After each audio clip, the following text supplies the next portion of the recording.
కృష్ణ హరే హరే కృష్ణ ప్రభుజీ, కృష్ణ దండవత్ ప్రణామ్ హరే ప్రభుజీ. కృష్ణ హరే కృష్ణ. కృష్ణ కృష్ణ హరే హరే హరే రామ రామ రామ హరే హరే.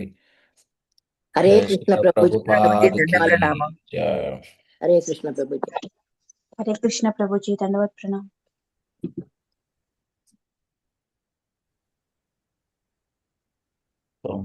అందరు బాగున్నారా?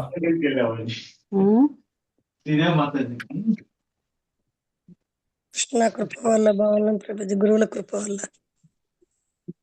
Okay right. Hare Krishna Prabhuji, దండవత్ ప్రణామాలండి. Hare Krishna pranams. Hari ఓం అజ్ఞానతిమిరాంధస్య జ్ఞానాంజనశలాకయా చక్షోరున్మిళితం येन తస్మై శ్రీగురవే నమః. నమో ఓం విష్ణుపదాయ కృష్ణప్రస్థాయ భూతలే శ్రీమతే జయపతాకస్వామి ఇతి నామినే నమాచార్యపదాయ నితాయ కృపప్రదాయనే గౌరకథా దామదాయ నగరగ్రామతారిణి. నమో ఓం విష్ణుపదాయ కృష్ణప్రస్థాయ భూతలే శ్రీమతే భక్తివేదాంత స్వామీతి నామినే. నమస్తే సరస్వతే దేవే గౌరవాణి ప్రచారిణే నిర్విశేష శూన్యవాది పాశ్చాత్యదేశతారిణి. జయ శ్రీకృష్ణ చైతన్య ప్రభు నిత్యానంద శ్రీ అద్వైత గదాధర శ్రీవాసాది గౌరభక్త బృంద. హరే కృష్ణ హరే కృష్ణ కృష్ణ కృష్ణ హరే హరే హరే రామ రామ రామ హరే హరే.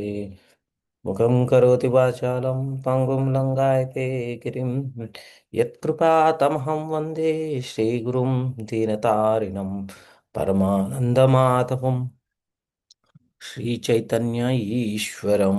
హరి ఓం తత్సత్. మనం ఈరోజు భగవద్గీతలోని మొదటి అధ్యాయంలో 39-40 శ్లోకాల గురించి మాట్లాడదాం. ఇది చాలా మంచి శ్లోకాలు ఇవి కూడా. ఇక్కడ కులక్షయే ప్రణశ్యంతి కులధర్మా సనాతన ధర్మే నష్టే కులం కృత్సర్ కృత్స్మధర్మో విభవత్యుత. కులక్షయమును వలన శాశ్వతమైన వంశాచారం నశించిపోను. ఆ విధంగా వంశమును మిగిలిన వారు అధర్మవర్తులు నగుదురు.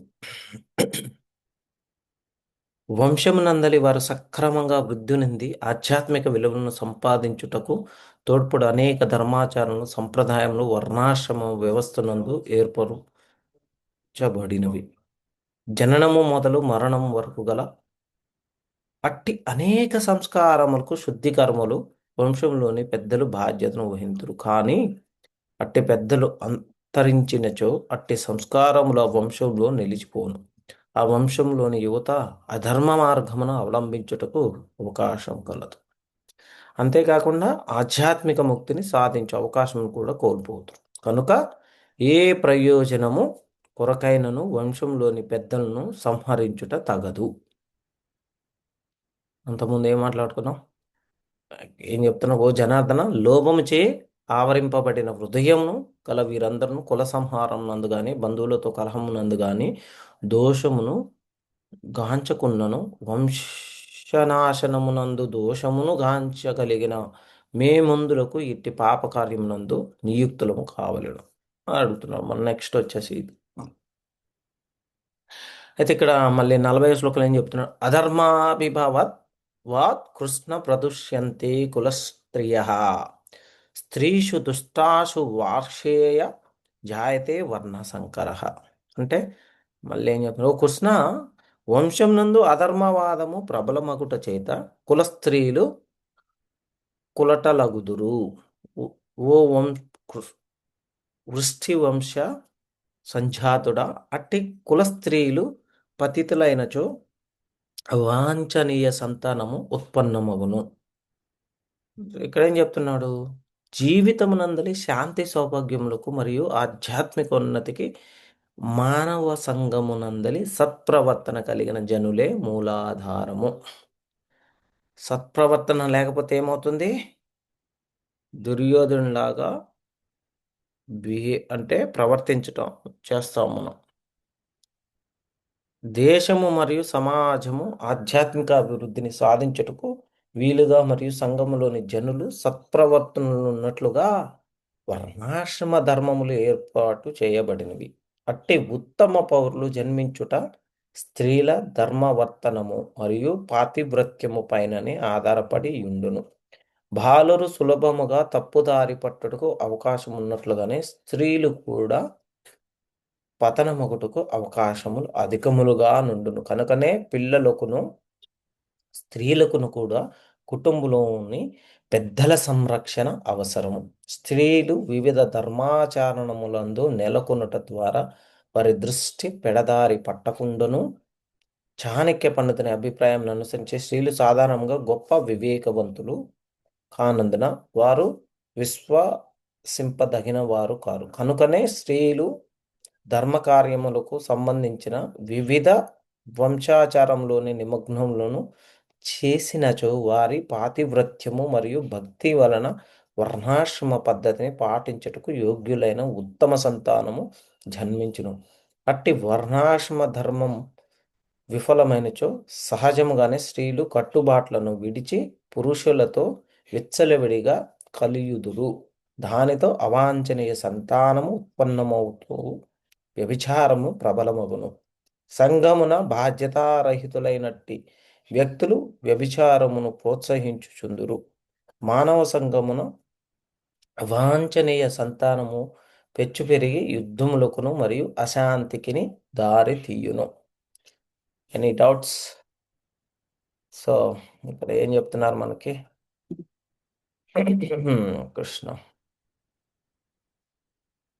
సో అర్థం చేసుకోవాలి మనం. ఇప్పుడు యాక్చువల్గా ధర్మం అనేది అన్నిటికీ మూలం. అయితే కుటుంబ ధర్మం మరియు మనకి ఈ కలియుగ ధర్మం రెండు ఉన్నాయి. ఈ కలియుగ ధర్మం ఏంటండి? Chant Hare Krishna and be happy.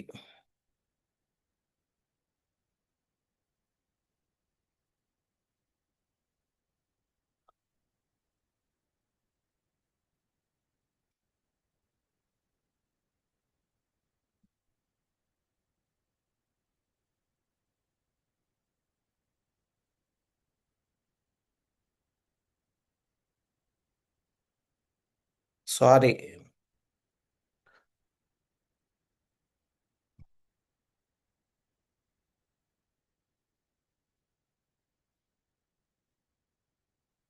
నార్మల్గా ఏముంది మనకి బాధ్యత అనేది మన యొక్క కుటుంబాన్ని నాశనం చేయకుండా మంచిగా కాపాడుతుంది. అంటే ఎటువంటి నష్టాలు కలగకుండా. ఎందుకు? ప్రస్తుత కాలంలో ఎవరికి బాధ్యత లేదు. ఎందుకు అలా జరుగుతుంది? ప్రస్తుతం బాధ్యత లేకపోవటం వల్లనే కుటుంబం అందరూ కూడా అధర్మాచరణలో ఉన్నారు. రెండు విషయాలు ఉన్నాయి మనకి, ధర్మం మరియు అధర్మం. కృష్ణుడు కూడా ఇలా అంటాడు, యదా యదా హి ధర్మస్య గ్లానిర్భవతి భారత భవతి అభ్యుత్థానం అధర్మస్య. గ్లానిర్భవతి అభ్యుత్థానం అధర్మస్య అంటే మనం ధర్మ సూత్రాలను పాటించకపోతే ఏదో ఒకటి చేయాలి కాబట్టి మనం అధర్మాన్నే వృద్ధి చేస్తాం. అందుకే వైదిక నాగరికత ప్రకారం కుటుంబం ధర్మబద్ధంగా ఉండటానికి ఈ కుల ధర్మాలు చాలా ఖచ్చితంగా పాటించాలి. అందుకే వాళ్ళు పాటించారు కూడా. ఎందుకంటే మానవ జన్మ తన శాశ్వత స్థితిని అంటే సనాతన స్థితిని తిరిగి పొందడానికే ఉద్దేశించబడింది. ఇక్కడ కులధర్మ సనాతన అనే ఎందుకు వాడారు? వర్ణాశ్రమ ధర్మం మరియు భగవంతుని సంతృప్తి. జీవితం యొక్క అసలు ఉద్దేశం ఏంటి? ముఖ్యంగా మానవ జన్మ ఉద్దేశం మన సనాతన ధర్మాన్ని లేదా నిత్య వృత్తిని పునరుద్ధరించుకోవడమే. వర్ణాశ్రమ ధర్మం అంటే 4 వర్ణాలు, బ్రాహ్మణ, క్షత్రియ, వైశ్య, శూద్ర మరియు 4 ఆశ్రమాలను బ్రహ్మచర్య, గృహస్థ, వనప్రస్థ, సన్యాసం పాటించడాన్ని కులధర్మం అంటారు. వీటిని ఎందుకు అంత ఖచ్చితంగా పాటించాలి? ఎందుకంటే ప్రతి దశలోని నియమాలను పాటించడం ద్వారా మాత్రమే మనిషి పురుషోత్తముడైన శ్రీకృష్ణుడిని సంతృప్తి పరచగలడు.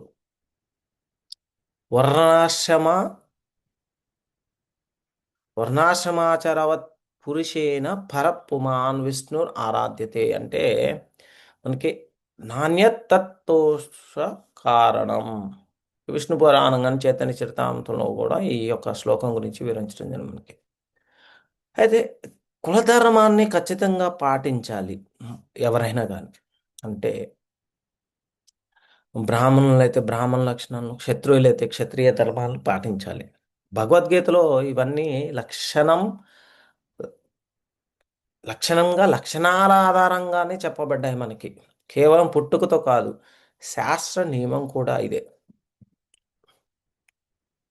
కలియుగంలో ప్రస్తుత పరిస్థితి ఎలా ఉంది? మనం ఈ భౌతిక బంధనాల నుండి విముక్తి పొందాలంటే ఈ నియమాలను పాటించాలి.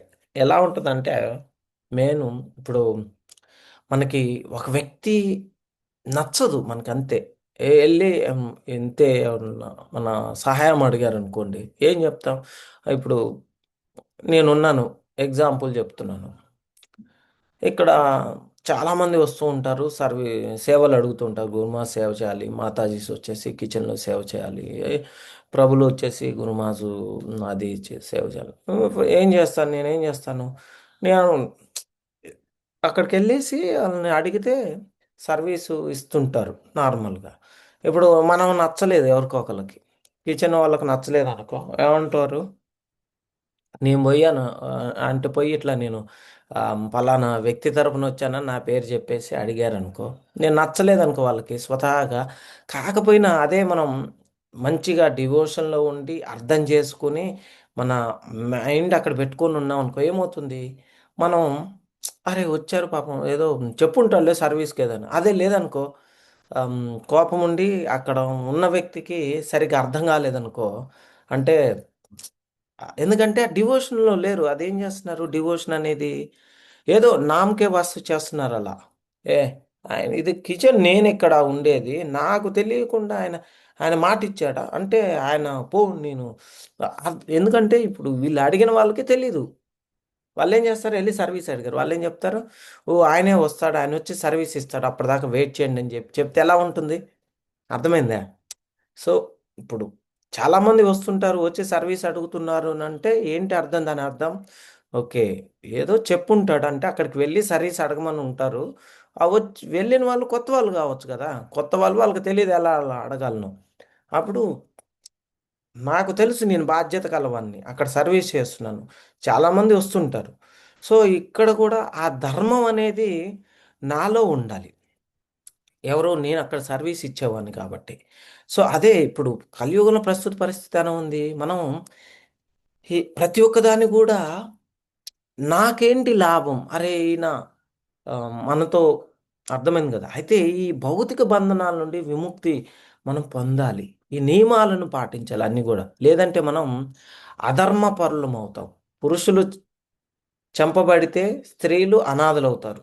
తద్వారా సమాజం కలుషితమవుతుందని అర్జునుడు ఆందోళన చెందటం జరిగింది. తప్పు లేదు. కానీ ప్రస్తుత కాలంలో అసలైన కుటుంబ వ్యవస్థ లేదు. ధర్మాధర్మాల వివక్షణ అనేది లేదు. అంతా జంతుప్రాయంగా మారిపోయింది. కలో శూద్ర సంభవ. అందరూ కూడా శూద్రులే. బ్రాహ్మణులు లేదా క్షత్రియులు ఎవరూ లేరు. ఇది ఒక అస్తవ్యస్తమైన వ్యవస్థ, పరిస్థితి అలా తయారైపోయింది. అందుకే దానికోసం ఉన్నది ఏకైక మార్గం ఏంటి?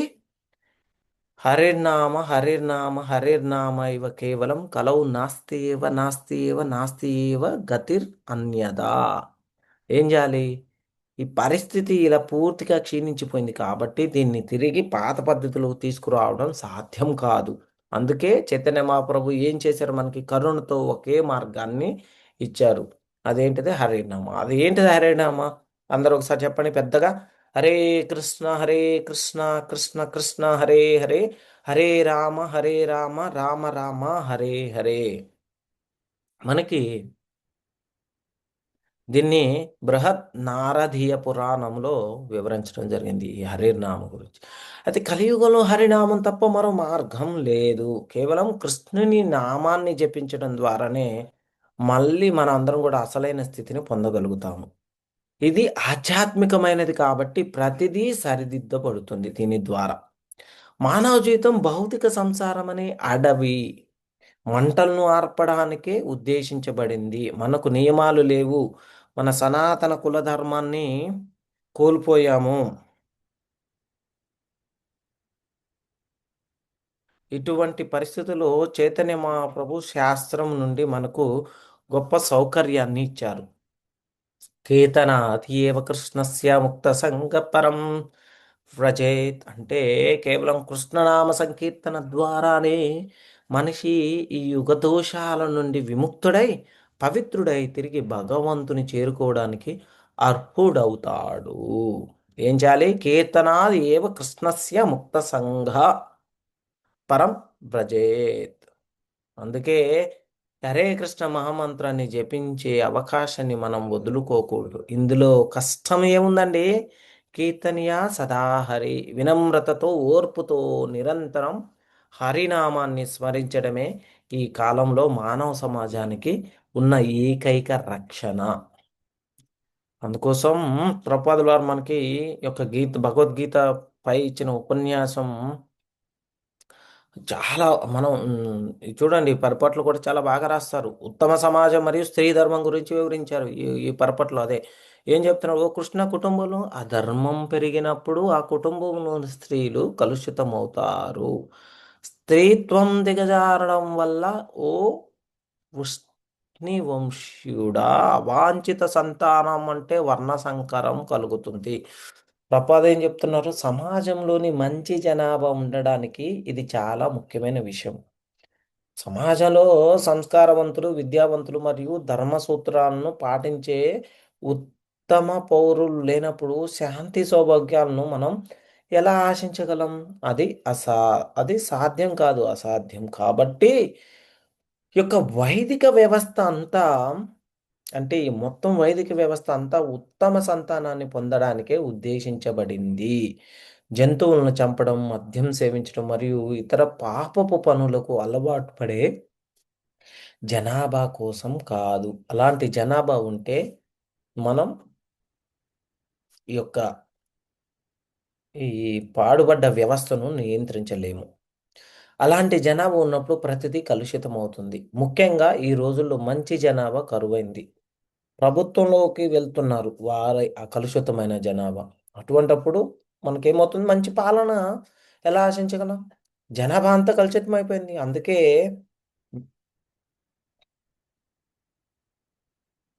మనమందరం ఏమనుకుంటాం, అమెరికా చాలా గొప్ప దేశం అనుకుంటాం. లేదంటే ఇంకా ఇంతకుముందు బ్రిటన్ కూడా గొప్ప దేశం అయిపోయింది. ఇప్పుడు బ్రిటన్ చాలా అడుక్కునే స్థితికి వచ్చేసి వెళ్ళిపోయింది అనమాట. ఎందుకు?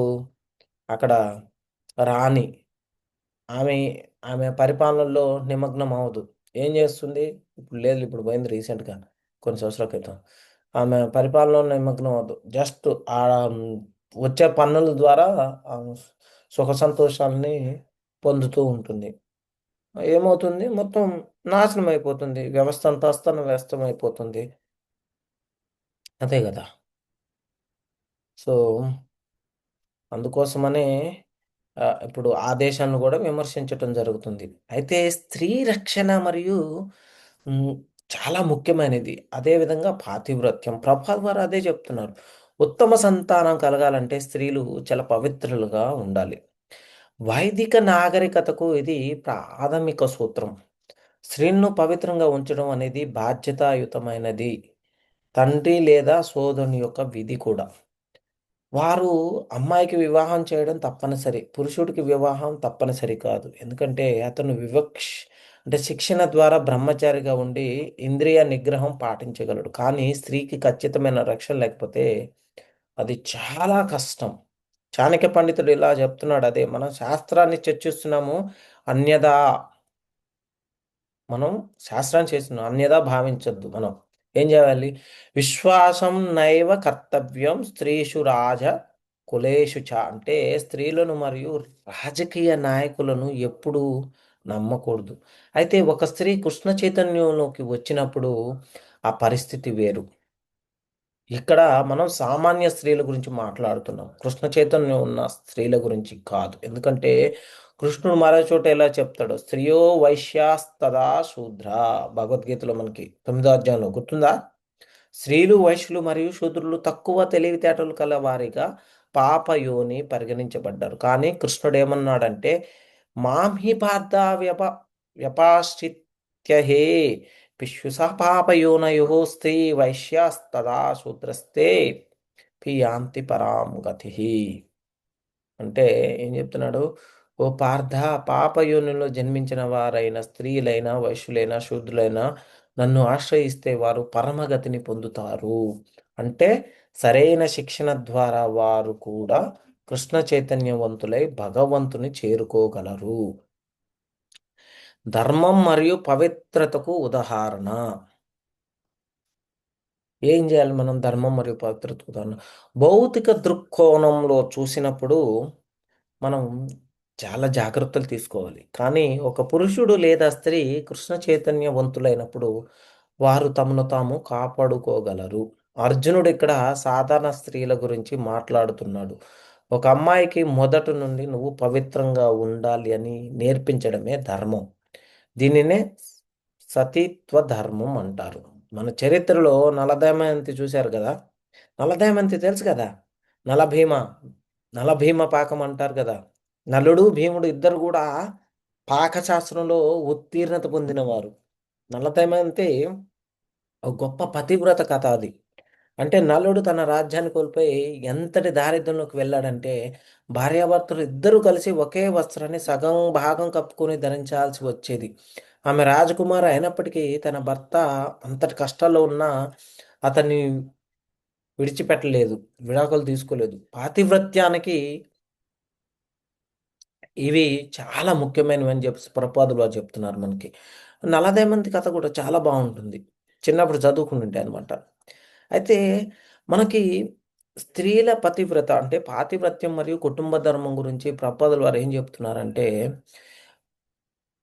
1934-35 ప్రాంతంలో బొంబాయిలో ఒక దృశ్యాన్ని చూశారు ప్రభుపాదులు వారు. అదేంటి, రోడ్డు పక్కన ఒక ముష్టివాడు కూర్చొని ఉన్నాడు.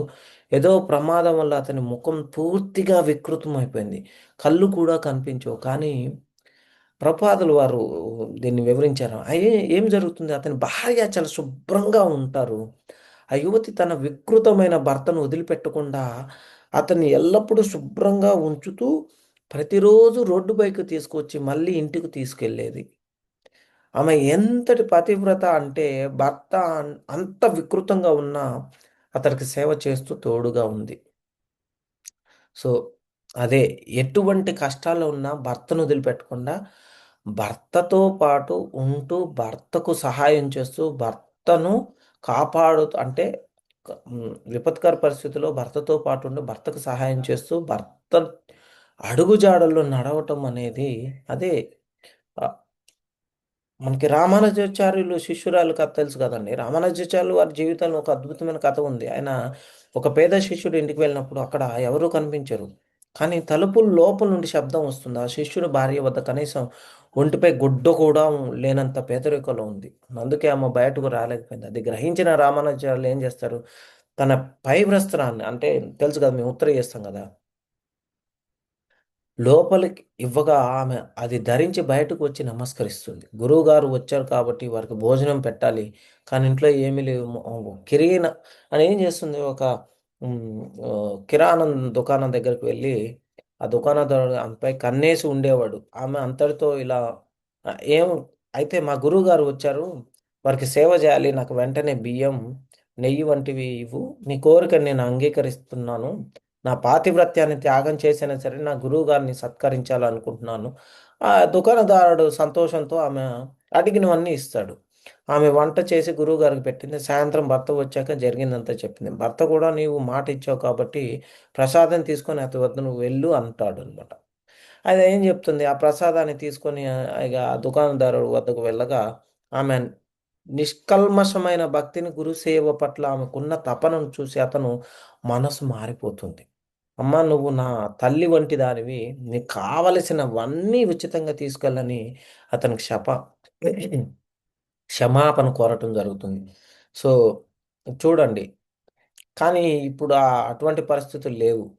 అట్లాంటివి చేయొద్దు, విపరీత ధోరణులు నార్మల్గా. ఎందుకంటే నువ్వు హరే కృష్ణ మహామంత్రం చేయాలి. ఉంటాయి ఒక్కోసారి మనం ఎవరన్నా ఇంటికి వస్తే మన పరిస్థితులు పెట్టలేకపోవచ్చు. ఎందుకంటే కృష్ణ మన నుంచి ఏదైనా తీసుకోవాలనుకో అన్నీ తీసేసుకుంటాడు. అది స్వయంగా కృష్ణ మనల్ని టెస్ట్ చేసినప్పుడు మనం ఏం చేయలేమన్నమాట. మంచిది, కృష్ణుడు స్వయంగా టెస్ట్ చేస్తున్నాడు. కృష్ణుని యొక్క సారథ్యంలో ఉన్నాం మనం. ఆయన టెస్ట్ చేస్తున్నాడని మనకు తినటానికి కూడా ఏదో ఒకటి ఇస్తాడు. అందుకోసం మనం ఎప్పుడు కూడా విశ్వాసం అనేది కోల్పోవద్దు. ఆ విశ్వాసాన్ని ఎప్పుడు కూడా దరిచేరనివ్వవద్దు. కుటుంబ వ్యవస్థలో మనస్తత్వ శాస్త్రం ఏం చెప్తుంది? ఇది మరీ పాతకాలం లాంటి విషయం కాదు. సమాజాన్ని ఆరోగ్యంగా ఉంచడానికి మనం గొప్ప మనస్తత్వ శాస్త్రం ఉంది. స్త్రీ తాను కలిసిన మొదటి పురుషుని భర్తగా జాగ్రత్తగా చూసుకుంటే ఆమె అతడిపై అమితమైన ప్రేమను పెంచుకుంటుంది. అందుకే పూర్వం భారతదేశం, ముఖ్యంగా బెంగాల్లో చూసుకుంటే మన ఆంధ్రాలో కూడా చిన్నతనంలోనే వివాహం చేసేవారు. ఆమె తండ్రి ఇంట్లోనే ఉన్నప్పటికీ నాకు పెళ్ళైంది, నాకు భర్త ఉన్నాడు అనే ఆలోచన ఆమెలో పాతివ్రత్యాన్ని పెంచుతుంది. కన్యాదానం చూశారు కదా, కుమార్తెకు వివాహం చేయడం తండ్రికి ఒక తప్పనిసరి బాధ్యత, ధర్మం.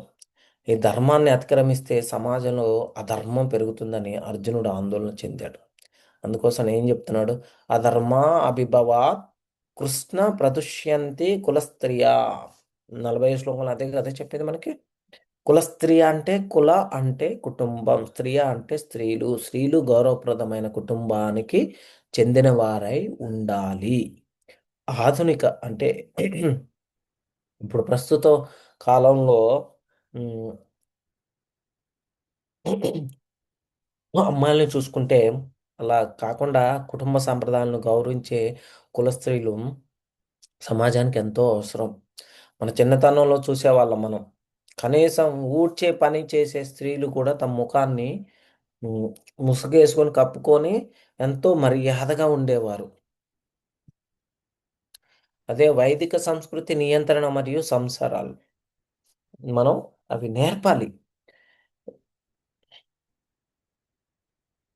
ఇప్పుడు ఊడ్చే స్త్రీ ఉందనుకో, తన పని కోసం లోపలికి రావాల్సి వస్తుందనుకో, కానీ అక్కడ పురుషులు కూర్చొని ఉన్నారనుకో, ఆమె సుమారు ఏం చేస్తుందో దూరంగా ఆగిపోతుంది. ఇంతకుముందు అలానే ఉండేది. ఇద్దరు పురుషుల మధ్య నుండి నేను ఎలా వెళ్ళగలను అనే సంకోచం ఉంటుంది ఒక స్త్రీకి. మనం ఏం చేయాలి? అప్పుడు కూర్చున్నప్పుడు లేచి పక్కకు దారి ఇవ్వాలి. ఆమె వెళ్ళే విధంగా ఒక సామాన్య పని మనిషి కూడా అలా వినయం మర్యాద ఉండడం వైదిక సంస్కృతి ద్వారా మనం నేర్చుకుంటాము. అది వైదిక సంస్కృతి తెలిసినటువంటి మహిళ ఎలా పాటిస్తుంది, అదేవిధంగా పురుషులు కూడా పాటిస్తారు. అదే వైదిక సంస్కృతికి నిదర్శనం. అయితే వైదిక సంస్కృతికి ఒక ప్రకారం చూసుకుంటే స్త్రీ పురుషులు విచ్చలవిడిగా కలవకూడదండి. భాగవతం ఒక చక్కని ఉదాహరణ ఇస్తుంది.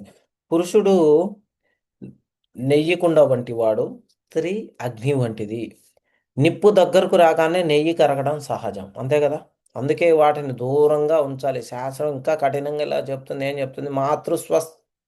స్వశ్ర ధృత్రవర్ణా విభక్త సనే వశేత్ బలవాన్ ఇంద్రియా గ్రామో విద్వాంసాపి కర్షతి. తల్లి సోదరి లేదా కుమార్తెతో కూడా ఏకాంత ప్రదేశంలో ఉండకూడదని. ఎందుకంటే ఇంద్రియాలు చాలా బలమైనవి. కేవలం మూర్ఖులే కాదు, గొప్ప పండితులు కూడా ఇంద్రియాలకు లోనయ్యే ప్రమాదం ఉంది. మనకు తెలుసు కదండి, విశ్వామిత్రుడు ఆ నీళ్ళల్లో బయటంతా ఆమ్, మంచిగా లేదు, నీళ్ళలోకి వెళ్ళి తపస్సు చేసుకుంటే ఎటువంటి తపస్సు భంగం కలగదని చూసు. అదే మనం ఇంద్రియాలను చాలా కఠినమైనవి, దానికి ఎప్పుడు కూడా జాగ్రత్తగా ఉంచుకోవాలి. విదేశాలు స్త్రీలు పురుషులు ఒకే ఆలయంలో ఉంటూ ఉంటారు. ఇంతకుముందు ప్రపాదని అప్పుడు ఉన్న సమయంలో ఉండేది. ప్రపాదని చాలామంది విమర్శించారు. భారతదేశంలో రాత్రిపూట ఎలా ఉంటుంది? స్త్రీలను ఆలయాల్లో ఉండనివ్వరు. కానీ పాశ్చాత్య దేశాల్లో స్త్రీ పురుషులు కలిసి ఉండటం అక్కడ అలవాటు. అది అలా వదిలేస్తే వారికి హరే కృష్ణ మహామంత్రం జపించే అవకాశం ఎలా వస్తుంది? అందుకే ఆ ప్రమాదాన్ని తీసుకొని కూడా వారికి భగవంతుని సేవలో అవకాశం కల్పిస్తున్నానని చెప్పేసి ప్రభుపాదులు వారు చెప్పేవారు అనమాట. అయితే ఉత్తమ సంతానం కోసం ఏం చేయాలి? మనం సమాజంలో శాంతి సౌభాగ్యాలు ఉండాలంటే ఉత్తమ జనాభా ఉండాలి. మరి చూడండి ప్రపోజల్ వారు చూడండి హిప్పీలను తీసుకొచ్చేసి ఏం శాంతి ఎలా సాధ్యం? కానీ వారిలో ఉన్న ప్యూరిటీని ద్వారా వాళ్ళందరినీ మార్చేసి అందుకే వైదిక ధర్మంలో 10 రకాల సంస్కారాలు ఉంటాయి. దశవిధ సంస్కారాలు తెలుసు కదా మనకి, విన్నామా? సో కొన్ని మాట్లాడుకుందాం. ఇవి మనిషిని శుద్ధి చేసే పద్ధతులు. వివాహ సంస్కారం అంటే ప్రతి ఒక్కరు వివాహం చేసుకోవడం పవిత్రమైన బాధ్యత. మళ్ళీ తర్వాతకి గర్భధారణ సంస్కారం. ఇది అన్నింటికన్నా ముఖ్యమైనది. దంపతులు కేవలం ఇంద్రియ సుఖం కోసం కాకుండా ఒక ఉత్తమమైన సంతానానికి జన్మనివ్వాలనే పవిత్ర ఉద్దేశంతో శాస్త్ర నియమాలు పాటిస్తూ కలిసే అంటే చేసే ఒకటి పద్ధతిని ఈ గర్భధారణ సంస్కారం అంటారు. ముఖ్యంగా బ్రాహ్మణ క్షత్రియ వర్గాల్లో వారు ఈ సంస్కారం ఖచ్చితంగా పాటించేవారు. శూద్రుల్లో ఇటువంటి సంస్కారాలు ఉండవండి. కానీ ఉన్నత వర్గాల వారు వీటిని పాటించడం వల్ల సమాజంలో ధర్మం నిలబడేది. సమాజ శ్రేయస్సు కోసం గర్భధారణ సంస్కారం ఎంతో ముఖ్యమైనది. ప్రభుపాదులు వారు చెప్తూ ఉన్నారు. ఇక్కడ కూడా స్పష్టంగా చేశారు మనకి. అయితే మనకి గర్భధారణ సంస్కారం మరియు ఆధ్యాత్మిక పరివర్తన అనేది మనం చూడండి. హిరణ్యకశిపుని తల్లిదండ్రులైన దితి మరియు కశ్యప మునుల కథ మనకు తెలుసు. దితి అమితమైన కామవాంఛతో ఉన్నప్పుడు కశ్యప ముని ఏం అది సరైన సమయం కాదని సంధ్యా సమయం వారించినా ఆమె వినలేదు. ఆ తప్పుడు సమయంలో ఆహ్, అంటే కశ్యప మునిని ప్రేరేపించటం వల్ల కలిగేటువంటి సంతానమే హిరణ్యకశిపుడు రాక్షసుడు జన్మించాడు. మనకి అందుకోసమనే ప్రభుపాదుల వారు సంతానాన్ని కృష్ణ చైతన్య భావనామృతం కలిగినట్టు సంతానం ఇప్పుడు మనం ఆ సంస్కృతిని ఇవ్వాలి మనం అందరికీ కూడా. సో భగవద్గీతను అందుకే కృష్ణుడు ఏమంటాడు? ధర్మ ధర్మ సూత్రాలకు అనుగుణంగానే సాగే యొక్క జీవితం అంటే ఆ కామ జీవితం నేనే అంటాడు. ధర్మబద్ధమైన సంతానోత్పత్తి తప్పు కాదు అని చెప్తాడు. వర్ణ సంకరం అంటే ఏంది? గర్భధారణ సంస్కారం యొక్క ముఖ్య ఉద్దేశం ఏమిటంటే బుడ్డ అన్- అంటే పుట్టే బిడ్డ ఉత్తముడు కావాలి. అతను కృష్ణ చైతన్యవంతుడు, శాస్త్రాలను వేదాలను అర్థం చేసుకోగలిగే మంచి మేధస్సు కలవాడు కావాలి. కానీ ఎటువంటి నియమాలు లేకుండా కేవలం జంతువుల వలె సంతానానికంటే అది వర్ణ సంకరం అంటారు. అటువంటి జనాభాకు ఏ వర్గీకరణ పనిచేయదు. బ్రాహ్మణ, క్షత్రియ, వైశ్య, శూద్ర అనేది ఉండదు. ప్రస్తుత కాలంలో ఇటువంటి శుద్ధ ప్రక్రియలు లేవు కాబట్టి శాస్త్రం ఇలా చెబుతుంది. కలో శూద్ర సంభవ అంటే కలియుగంలో అందరూ కూడా శూద్రులే. మనం ఆలోచించాలి. నాకు డబ్బులు ఉన్నాయి, నేను గొప్పవాడిని అని చెప్పేసి అనుకుంటే అది తప్పు. మనం భారతదేశంలో కొందరు వృత్తిపరమైన గురువులు శూద్రులకు దీక్ష ఇస్తారు. కానీ వారి చేత వంట తినరు. ఇది సరైనది కాదు. సనాతన గోస్వామి అదే చెప్తారు. హరిభక్తి విలాసంలో ఏం చెప్తారు? యథా కాంచనతాం యాతి కాశ్యం రస విధానత యథా అంటే తథా దీక్ష విధానేన ద్విజత్వం జాయతే తృణాం. ఏం చెప్తున్నారు? యథా కాంచనతాం యాతి కాంశస్య రస విధానత తదా దీక్ష విధానేన ద్విజత్వం జాయతే తృణాం.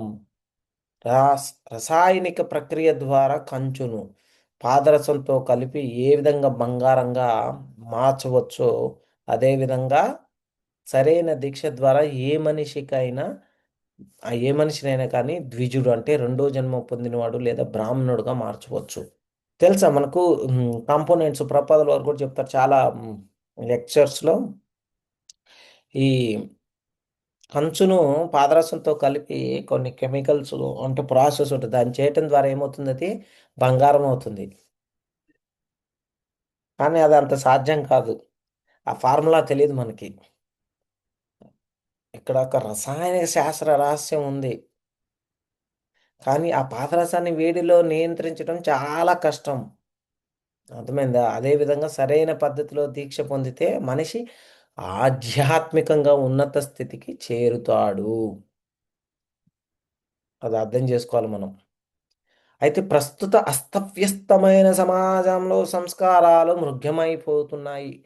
కాబట్టే హరినామ సంకీర్తనం మరియు సరైన గురు ద్వారా పొందిన దీక్ష మాత్రమే మనిషిని తిరిగి పవిత్రం చేయగలదు మనకి. అందుకోసం ఆధ్యాత్మిక పరివర్తన మరియు బ్రహ్మస్థితి చాలా ముఖ్యమైనది. ప్రతిదానికి ఒక పద్ధతి ఉంటుంది. రాగి, తగరం మరియు పాదరసాన్ని సరైన నిష్పత్తిలో కలిపితే అది బంగారంగా మారుతుంది. పూర్వకాలంలో యోగులకు తెలుసు. అదే సనాతన గోస్వామి ఇదే ఉదాహరణ దీక్షకు వర్తింపజేస్తారు. మనం మాట్లాడుకున్నాం కదా. ఉమ్, ఒక సామాన్య లోహం బంగారంగా మారినట్లే మనకి సరైన ఆధ్యాత్మిక గురువు ఉన్నారంటే, గురువుని పొందామంటే శాస్త్రీయమైన దీక్ష ద్వారా ఒక శూద్రుడు లేదా అంతకంటే తక్కువ స్థాయి వాడైన చండాలుడు కూడా బ్రాహ్మణుడు ద్విజుడు కాగలడు. ఇది చూడండి, పాంచరాత్రిక విధులు ఏం చెప్తారు? రూప్ కోసం మనకు దిశానిర్దేశం చేశారు. శృతి స్మృతి లేదా పాంచరాత్రిక విధిని అనుసరించి భక్తి సమాజంలో అశాంతిని కలిగిస్తుంది. అనుసరించకపోతే శృతి స్మృతి పురాణాది పాంచరాత్రిక విధిం వినా అంటే ఆధ్యాత్మిక పురోగతికి 3 మార్గాలు ఉన్నాయి. న్యాయ ప్రస్థానం, వేదాంతం, తత్వశాస్త్రం ద్వారా. శృతి అంటే ప్రస్థానం, వేద మార్గం. స్మృతి ప్రస్థానం అంటే వేదాలకు అనుగుణంగా వ్రాయబడిన భగవద్గీత వంటి గ్రంథాలు. పాంచరాత్రిక విధి ప్రకారం ఒక వ్యక్తి శూద్రుడా లేదా 5వ తరగతికి చెందినవాడా, చండాలుడా, ఉమ్, అస్పృశ్యుడా అన్నది ముఖ్యం కాదండి. కృష్ణుడు భగవద్గీతలో స్పష్టంగా చెప్పాడు. పాపయోనయః తేపి యాంతి పరాంగతి అంటే తక్కువ కాలంలో పుట్టిన వారైనా సరే నన్ను ఆశ్రయిస్తే పరమగతిని పొందుతారు.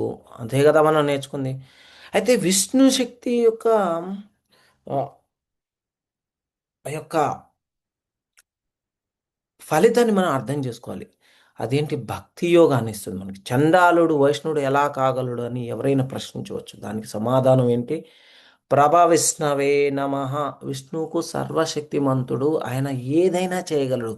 విష్ణు మంత్రాన్ని స్వీకరించిన వైష్ణవుడు అవటం ద్వారా మనిషి సామాజిక కట్టుబాట్లన్నిటినీ దాటి వెళ్ళవచ్చు. దీన్నే కృష్ణుడు స్వయంగా ధృవీకరించాడు. మాంచ వ్యభిచారిణ భక్తి యోగేన యా సేవతే సగుణాన్ బ్రహ్మతీత్యైతాన్ బ్రహ్మభూయాయ కల్పతే. ఏం చెప్తున్నాడు? ఎవరైతే అనన్యమైన భక్తితో భగవంతుని సేవిస్తారో వారు తక్షణమే ప్రకృతిలోని 3 గుణాలు సత్వరజస్తమో గుణాలు దాటి బ్రహ్మభూత స్థితికి చేరుకుంటారు. మనం భౌతిక స్థాయిలో ఉన్నంత కాలమే బ్రాహ్మణ, క్షత్రియ, వైశ్య, శూద్ర అనే భేదాలు ఉంటాయి. కానీ ఒక వ్యక్తి భగవంతుని నిష్కల్మషమైన సేవలో నిమగ్నమైనప్పుడు అతని ఏం చేస్తాడు? అతను ఈ యొక్క భౌతిక స్థాయిలో ఉండడు, ఆధ్యాత్మిక స్థాయికి చేరుకుంటాడు. మనం అది నేర్చుకోవాలి. అయితే మనకి వైష్ణవుడే నిజమైన గురువు. మనకి పద్మపురాణంలో ఏం చేసి షట్కర్మ నిపుణో విప్రో మంత్రతంత్ర విశారద అవైష్ణవ గురు నా సస్యాత్ స వైష్ణవ స్వాపచో గురు. ఒక బ్రాహ్మణుడు 6 రకాల కర్మలో నిపుణుడైన, మంత్రతంత్రాల్లో పండితుడైన అతను వైష్ణవుడు కాకపోతే గురువు కాలేడు. వైష్ణవుడు అవ్వాలి. కానీ కస్వపచహ అంటే కుక్క మాంసం తినే చండాలుడు వైష్ణవుడైతే అతను గురువు కాగలడు అని చెప్పడం జరిగింది. స్వపచహ అంటే భారతదేశంలో మాంసాహారుల్లో కూడా రకాలు ఉన్నారు. గోమాంసం తినడం నిషిద్ధం. కొందరు పందులను తింటారు. నిన్న ఎవరో పెళ్లి చేసుకున్నారండి సినిమా వాళ్ళు. అక్కడ స్పెషల్ పంది మాంసం అట. చూడండి, దాని గురించి పేపర్లో వాడు లేదో న్యూస్ వాడు పెద్ద విచిత్రంగా చెప్తున్నాడు. నాకు అనిపించింది, ఈ దరిద్రులకు మారరు జన్మలో కూడా. ఉం? పందిని తినటం కూడా దాన్ని ఒక అమ్, గొప్పగా ఏ ఇంకెప్పుడు మారతారు ఎదవలు వీళ్ళు, మూర్ఖులు. ఇప్పుడు మళ్ళీ చూశాను ఇంకో దాంట్లో ఏదో ఆడేం చేస్తున్నాడు, చాలా కుక్కలను పట్టుకొని వచ్చాడు. కాళ్ళు, ఈ పాదాలు ఇంతవరకు కట్ చేసేసాడు, తల మొండెం కట్ చేసేసాడు, తీసుకొచ్చి ఇసి పారేస్తున్నాడు. సో ఈ దరిద్రులకి మారరు. సో అందుకోసమే చండాల కుటుంబంలో పుట్టినప్పటికీ అతను వైష్ణవ నియమాలను ఖచ్చితంగా పాటిస్తే మనం గురువయ్యే అర్హత పొందుతాం. కానీ బ్రాహ్మణ కుటుంబంలో పుట్టి అన్ని విద్యలు తెలిసిన వైష్ణవుడు కాకపోతే అతను గురువు కాలేడు. అది అందుకోసం ఏం చెప్తున్నారు? బ్రహ్మ ధర్మం మరియు కలిపురుషుని ఆగమనం. ఒక బ్రాహ్మణుడికి 6 రకాల వృత్తులు లేదా బాధ్యతలు ఉంటాయి. వీటిని షట్కర్మలు అంటారు. పఠన, పాఠన, యజన, యాజన, దాన, ప్రతిగ్రహ అంటారు. పఠన అంటే స్వయంగా వేదాలను అభ్యసించాలి. పాఠన అంటే ఇతరులకు వేద విద్యను నేర్పించడం. యజన అంటే యజ్ఞ యాగాదులు నిర్వహించడం. యాజన అంటే ఇతరుల చేత యజ్ఞాలు చేయించడం. దానాలు ఇవ్వడం. ప్రతిగ్రహ విరాళాలు లేదా కానుకలను స్వీకరించడం. బ్రాహ్మణుడు ఎప్పుడు కూడా శూద్రుని వలె ఇతరుల వద్ద కొలువులు అంటే వెళ్ళి ఆ సేవ ఈ సేవ చేయాలని ఇవన్నీ ధర్మాలు. అర్థమైందా? చేయడు. అర్జునుడు వీటిని ప్రస్తావిస్తూ ఎప్పుడైతే ఈ ధర్మ సూత్రాలను విస్మరించబడతాయో అప్పుడు అధర్మం రాజ్యం వెళుతుంది, ధర్మం నశిస్తుంది. దానివల్ల కుటుంబంలో స్త్రీలు కలుషితమవుతారని ఆందోళన చెందుతున్నారు. అందుకోసమని వర్ణ సంకరం మరియు నరకప్రాయమైన లోకం అంటే స్త్రీలు కలుషితమైతే సమాజమంతా వర్ణ సంకరం అవాంఛిత జనాభాతో నిండిపోతుంది. మనకి తర్వాత శ్లోకంలో మళ్ళీ చెప్తారు, సంకరో నరకాయ ఇవ కుల జ్ఞానం కులశ్చ పతింతి పితరో హ్యాయేషాం లుప్తపిండ ఉదక క్రియా. అయితే వర్ణసంకరం వల్ల ఆ కుటుంబం వంశాన్ని నాశనం చేసిన వారు నరకానికి వెళ్తారు. వారికి పితృదేవతలు కూడా పిండ ప్రదానం ఉమ్, తర్పణలు అందక అధోగతి పాలవుతారు. 5,000 సంవత్సరాల క్రితం చూసుకున్న సమాజం ఎంత ఖచ్చితంగా వేద నియమాలను పాటించేదో అర్థం చేసుకోవాలి. అప్పుడు ప్రపంచమంతా పాండవులు ఏలుబడిలో ఏకఛత్రాధిపత్యంగా ఉండేది. అర్జునుడి మనవడైన మహారాజు పరీక్షిత్ కాలం వరకు అంత క్రమబద్ధంగా ఉండేది. మాంసాహారం, అక్రమ సంబంధాలు, జూదం, మద్యపానం వంటివి అప్పట్లో ఉండేవి కావండి. ఎందుకంటే రాజు చాలా శక్తివంతుడు అవటం ద్వారా. అయితే ఎప్పుడైతే కలిపురుషుడు ప్రవేశించాడో ఇంకా ఇది జరిగింది. ఒకరోజు పరీక్షిత్ మహారాజు ఏం చేస్తాడు, తన రాజ్యంలో ఒక నల్లని వ్యక్తి కలిపురుషుడు రావును చంపడానికి ప్రయత్నించడం చూసి వెంటనే కత్తి తీసి ఎవడవు నువ్వు, నిన్ను ఇప్పుడే చంపేస్తానని హెచ్చరిస్తాడు. అప్పుడు కలిపురుషుడు ప్రాధేయపడి, ప్రభు ఇది నా సమయం, కలియుగం స్టార్ట్ అయింది, ఆవులను చంపడం నా స్వభావం, నా వృత్తి, నేను ఎక్కడికి వెళ్ళాలి అని అడుగుతాడు. అయితే రాజు ధర్మ సంకటంలో పట్టం పరీక్షిత్ మహారాజు ప్రతి ఒక్కరికి ఏదో ఒక వృత్తి ఉండాలి కాబట్టి కలిపురుషుడికి 4 చోట్ల నివసించడానికి అనుమతి ఇచ్చాడు. ఏంటది? కలేబాలు, జంతు హింస జరిగే చోటు, వ్యభిచార గృహాలు, అక్రమ సంబంధాలు ఉండే చోటు, మద్యపానశాలలు, మత్తు పదార్థాలు ఉండే చోటు, జూదశాలలు, జూదం ఆడే చోటు. కానీ ఆ కాలంలో అటువంటి ప్రదేశాలు ఎక్కడా లేవు. అందుకే కలిపురుషుడు తన ప్రభావాన్ని చూపడానికి రాజును ఏదో విధంగా పక్కకు తప్పించాలని కుట్ర పన్నాడు. అలా కలియుగం మెల్లగా తన సమాజంలోకి ప్రవేశించబడినది. అర్థమైంది కదా? సో టైం అయిపోయింది. మీకు ఈ ఈ ఒక్కటి చెప్పేసి మనం ముగిద్దాం. ఏకాదశి గురించి కూడా మాట్లాడదాం. అయితే మనం కలియుగంలో ఈ యొక్క ఆపదల నుంచి రక్షించాలి అని అంటే మనకి చైతన్య మహాప్రభు మనల్ని రక్షించడం కోసం ఏం చేశాడు? కలియుగంలో ఏకైక ఆశ అనేది ఒక హరే కృష్ణ మహామంత్రం ఇవ్వటం జరిగింది. మానవ సమాజం అంటే ధర్మ సూత్రాల మీద ఆధారపడి ఉండాలి. వర్ణాశ్రమ చరావత్ పురుషేణ పరం పుమాన్ పరహ పుమాన్ అంటే వర్ణాశ్రమ ధర్మాలను పాటించడం ద్వారా భగవంతుడైన విష్ణువును ఆరాధించడమే మానవ జన్మ లక్ష్యం. కానీ దురదృష్టవశాత్తు ఏం జరుగుతుంది ప్రస్తుత కాలంలో ప్రజలకు మనకి అసలైన స్వార్థకత లక్ష్యం విష్ణువు అని తెలుసుకోలేకపోవటంలో మనం చాలా విపత్కర పరిస్థితులను ఎదుర్కోవడం జరుగుతుంది. గుడ్డివారే నాయకులు అయిపోయారు. అంతే కదా? సో మనం ఏం చేయాలి? హృదయ ప్రక్షాళన అనేది చేయాలి. చేతో తర్పణ మార్జనం. ఇక వైదిక సంస్కృతి యొక్క అసలు ఉద్దేశం హృదయాన్ని శుద్ధి చేసి మనిషిని బ్రహ్మభూత స్థాయికి పూర్తిగా ఆధ్యాత్మిక స్థితికి చేర్చాలి. వేదేశ సర్వైర్ అహం వేద వేద్య. అహం అంటే అన్ని వేదాల ద్వారా తెలుసుకోవాల్సింది భగవంతుడైన కృష్ణుని మాత్రమే. ఇప్పుడు ప్రతిదీ కూడా తలకిందులైపోతుంది కాబట్టే చైతన్య మహాప్రభువు ఒక మార్గాన్ని సృష్టించారు. మాట్లాడుకున్నాం కలియుగంలో హరినామ సంకీర్తన ద్వారా మాత్రమే. అప్పుడు ఏం చేయాలి మనం? హరే కృష్ణ కృష్ణ కృష్ణ హరే హరే, హరే రామ రామ రామ హరే హరే. కలియుగంలో హరినామ సంకీర్తన తప్ప మరో మార్గం లేదు. మనం ఈ యొక్క కేవలం ఈ యొక్క నామ జపం చేయాలి. దాని ద్వారా మన హృదయం శుద్ధి అవుతుంది. దాన్నే చైతన్య మహాప్రభు కూడా ఏం చెప్పారు? చేతోదర్పణ మార్జనం. ప్రాచీన వైదిక సంస్కృతి ద్వారా లభించేది అదే ఫలితం. అంటే హృదయ పవిత్రత మరియు ఆత్మజ్ఞానం కేవలం హరే కృష్ణ మంత్రం జపించటం వల్ల మాత్రమే సాధ్యమవుతుంది.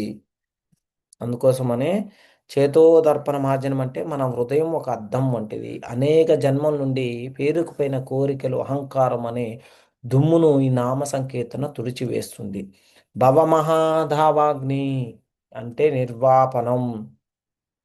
ఈ భౌతిక జీవితం అడవి మంటల వంటిది. కృష్ణ నామం ఆ మంటలను చల్లార్చే అమృత వర్షమై విద్యా వధూ జీవనం. ఇది కేవలం భౌతిక విద్య కాదు, ఆత్మజ్ఞానాన్ని ఇచ్చే అత్యున్నత విద్యకు ప్రాణం వంటిది. ఆనందాంబుధివర్ధనం.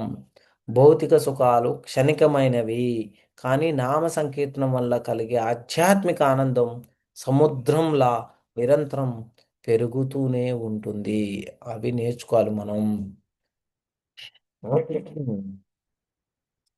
సో కలియుగంలో లెక్కలేనన్ని దోషాలను వివరించిన తర్వాత మనకి సుఖదేవ్ గోస్వామి ఈ యుగంలోని ఒక అత్యున్నతమైన అంశాన్ని ప్రస్తావిస్తున్నారు. ఒక శక్తివంతుడైన రాజు ఏ విధంగానైతే లెక్కలేనన్ని దొంగలను అంతం చేయగలడు, అదేవిధంగా ఈ యొక్క ఆధ్యాత్మిక గుణం నామ సంకీర్తన కలియుగంలో సమస్త కల్మషాలను నశింప చేయగలదు. ముఖ్యంగా ఈ పతిత యుగంలో పతిత పావన జానకి జీవన. జానకి జీవన అంటే ఏంటిది అది? హరే కృష్ణ హరే కృష్ణ కృష్ణ కృష్ణ హరే హరే, హరే రామ హరే రామ రామ రామ హరే హరే అనే యొక్క మహామంత్రాన్ని జపించడం వల్ల కలిగే ప్రయోజనాన్ని మనం ఎంత వర్ణించినా తక్కువే. ఇది సామాన్యమైనది కాదు, అత్యంత శక్తివంతమైనది. అందుకోసమనే కృష్ణ భగవంతుని పవిత్ర నామాన్ని సంకీర్తనకు సర్వదా విజయం కలుగుగాక. ఇది మనం అందుకోసమని ఏం చెప్తున్నా? హరిన్న చేతోదర్పణం మార్జనం భవ మహాధావాగ్ని. అర్థమైందిగా? ఈ యొక్క హృదయం అనే అర్థాన్ని శుద్ధి చేస్తుంది మనకి ఈ యొక్క హరే కృష్ణ మహామంత్రం. మరియు భౌతిక ప్రపంచం అనే భయంకరమైన అడవి మంటల సంసార తాపత్రయాల నుండి మనకు విముక్తిని ప్రసాదిస్తుంది. సంకీర్తన అనేది సమస్త జీవులకు శుభప్రదమైన ఒక తామర పువ్వు వికసింపజేసే వర్ధమాన చంద్రుని వంటిది. ఇది అన్ని విద్యలకు జీ జీవం వంటిది. శ్రీకృష్ణ నామ సంకీర్తన ఆధ్యాత్మిక జీవితం అనే ఆనంద సాగరాన్ని విస్తరింపజేస్తుంది. ఇది ప్రతి ఒక్కరికి కూడా చల్లదనాన్ని, శాంతిని ప్రసాదిస్తుంది మరియు అడుగడుగున మధురమైన అమృతాన్ని రుచి చూపిస్తుంది. ఒకసారి హరే కృష్ణ మంత్రం చెప్పండి. హరే కృష్ణ కృష్ణ కృష్ణ హరే హరే, హరే రామ రామ రామ హరే హరే. అమలకి ఏకదాశి మాత్యంకి, శిల ప్రభుపాదకి, శిల గురుదేవ్కి, గ్రంథమాల శ్రీమద్ భగవద్గీతకి జై. సో మనం అమలకి ఏకాదశి గురించి మాట్లాడుతున్నాం. ఒకసారి మందాత మహారాజు ఏం చేస్తారంటే వశిష్ఠ మునీంద్రులతో ఇలా అంటారు: ఓ మహాముని, నాపై దయ ఉంచి నాకు శాశ్వతమైన మేలు చేకూర్చే ఒక పవిత్రమైన వ్రతం గురించి చెప్పండి అని చెప్పేసి వశిష్ఠ ముని ఇలా బదులిస్తారు: ఓ రాజా, అన్ని ఉపవాస దినాల్లో ఉత్తమమైన అమలకి ఏకాదశి గురించి వివరిస్తాను, మీకు శ్రద్ధగా ఆలకించు. అయితే